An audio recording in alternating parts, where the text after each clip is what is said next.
చేయాలా, రాజకీయ నాయకులు అందరూ అరెస్ట్ చేయాలా.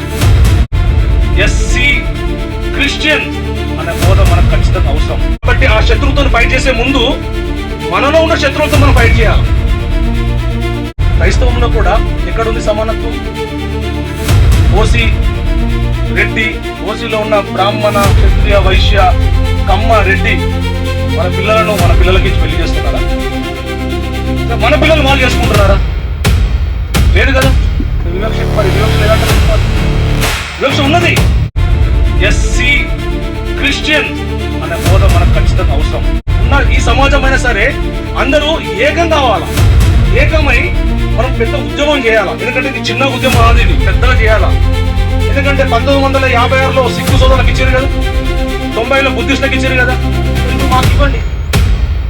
వాళ్ళకి ఇచ్చినప్పుడు సవరణ చేశారు కదా, బిల్లు సవరణ చేశారు కదా మీరు, మాకు కూడా దళిత క్రైస్తవులకు ఇవ్వండి ఇప్పుడు 2026లో.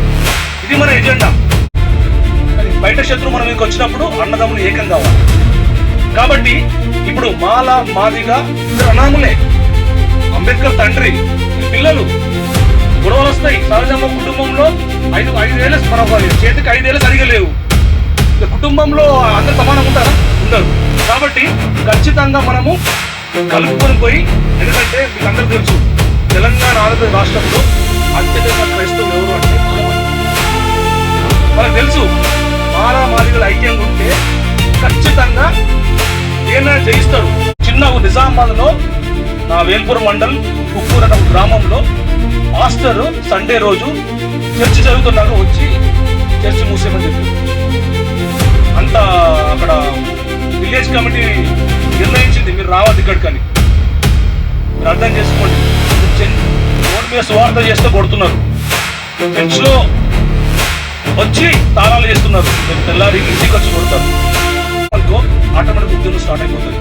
నాయకులు కూడా టెన్షన్ కొడుతుంది, వాళ్ళు కూడా స్పందించాలన్న ఒక ఆలోచన మనకు పెరుగుతుంది.